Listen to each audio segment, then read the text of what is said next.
everyone, my name is Yosepha and I'm the co-founder and COO at Ingenious Prep. Today I'm going to talk a little bit about the athletic recruitment process for those of you interested in playing a sport in college. So I actually played basketball at Yale. I played for all 4 years and ended up being the captain of the women's team. I'll tell you a little bit about how my personal athletic recruitment process worked and then shared some tips with you about how you can increase your chances of getting recruited for college. So I was fortunate enough to get my first letter from a college in 8th grade. I got a letter in the mail from Princeton University. They had seen me play and were interested in watching me in the upcoming years and just wanted to kind of express their interest in having me come to their school one day. So I was playing on a very competitive travel team, and because of that, I was playing every summer, every spring in tournaments in front of tons of coaches from colleges. So because my team was so good, I might have 30 college coaches or 50 college coaches at my game watching all of us compete. So over the next years and in high school, I continued to play on the best team that I could, because it provided me the opportunity to play in front of college coaches very regularly. So over the years, I would continue to get letters from tons of different colleges, and because I prioritized my education and I knew I didn't necessarily want to play professionally, I was prioritizing playing at the best academic institutions that I could. And for me, that meant the Ivy League. So over the years, I would get recruited mostly from Harvard, Yale, and Princeton.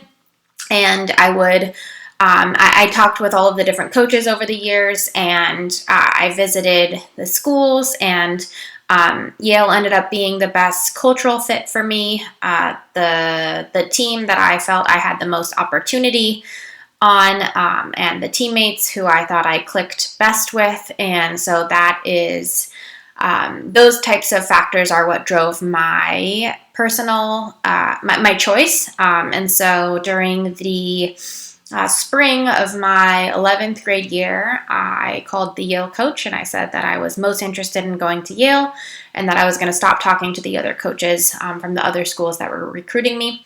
So over the summer, I worked really hard on my college application, I should say. I applied early to Yale, and then in the fall, I got a likely letter that said, "You are very likely to get into our school," and then I got my actual acceptance. So my process was perhaps a little bit different than other people's recruiting process. It was a bit more passive in that I had the coaches coming to me, but many of our students and the athletes that we work with have to take a more active approach. So for the tips that I'm going to provide, I will kind of talk about the students who are going through the more active recruiting process. So for those of you who are maybe not on the most competitive team, or who are perhaps not the most talented athletes out there who will just get, early scholarship offers from different schools, then you have to take a more proactive approach to getting recruited. So that means from an early age, putting together an athletic resume that highlights your athletic achievements, what team you're on, what tournaments you've won or played at, what awards you've won, your scores, any SAT, ACT, subject tests, APs that you've taken, your high school, your GPA, which classes you've taken. All of your athletic and academic achievements should go on your resume. Many students at this phase will also create a highlight reel or a video that shows college coaches, some game film, whether it's a swimming meet or a basketball game or a soccer game. You want to have a highlight reel that shows you actually playing. So once you have those things, your highlight reel and your resume, you can start actively reaching out to college coaches.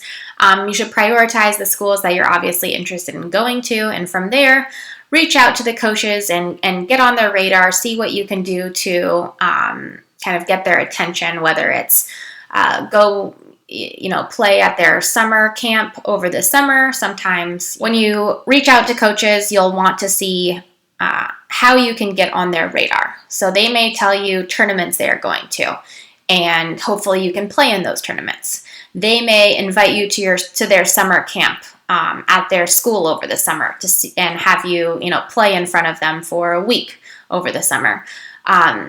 They may ask you to come visit their school and just have a casual conversation with them in the office. There are a lot of ways that they can see you play, and so that's usually the goal with your outreach, is to have them see you play and for you to express interest in playing at their school.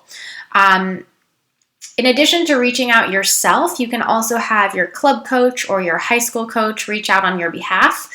Many times, especially if you play for a good school or a good club program, then your coach will actually have contacts with the recruiters at different schools, and so they will kind of navigate the process for you. That was my personal experience. I had my club coach really guiding the process and reaching out to different schools on my behalf early on. So once you put together your profile, your resume, your highlight reel, reach out to coaches, it's pretty much in the coach's hands from there, and they will guide you through the process. They'll tell you if you need to, what score you should aim for on the SAT. They'll tell you to come to their summer program. They'll tell you if they're interested in you or if they're not, and if they're not, they may tell you why not and try to give you tips on how to improve. But the overall takeaway is that you really need to take a proactive approach to this process. For those of you interested in playing an Ivy League sport or playing at a very academically rigorous Division III school, just because you're an athlete doesn't mean you're going to automatically get in. It's not the same athletic recruitment process at a school like Yale as it is at a school like UCLA, for example, where they really prioritize athletics. So this means that your application matters. Your grades matter, your scores matter, your extracurricular activities matter, your athletic achievements matter. Your entire application candidacy really matters. Every year, I know that my coach would get very upset because the recruits that she really wanted to get in wouldn't get in. It happened every single year. So it's not enough to just be really good at your sport for schools like the Ivy League and really competitive Division III schools. You have to have a very strong application. And with that, you want to have a strong academic index score. So the academic index is the score that Ivy Leagues and other competitive institutions use to assess athletic recruits. They basically take your SAT or your ACT score, your GPA, the rigor of your coursework, your extracurricular activities, the strength of your leadership, your personal qualities, and they boil you down to a number. Now, every Ivy League team will have to have a certain academic index average across all of their teams and across all of their players. So what this means is if you have a really strong academic index, Ivy League schools or other competitive schools will really want you to come to their school, because not only will it be easier for you to get in, but you'll raise the average of the entire team. And so if you have a very high academic index, schools will want you because it will allow them to accept a student who has a lower academic index. So maybe there's a really good player who has good grades but not great grades, and the coach really wants that player. By admitting a student like you who has a very high academic index, they're able to also admit a student who has a lower academic index and is maybe better at the sport.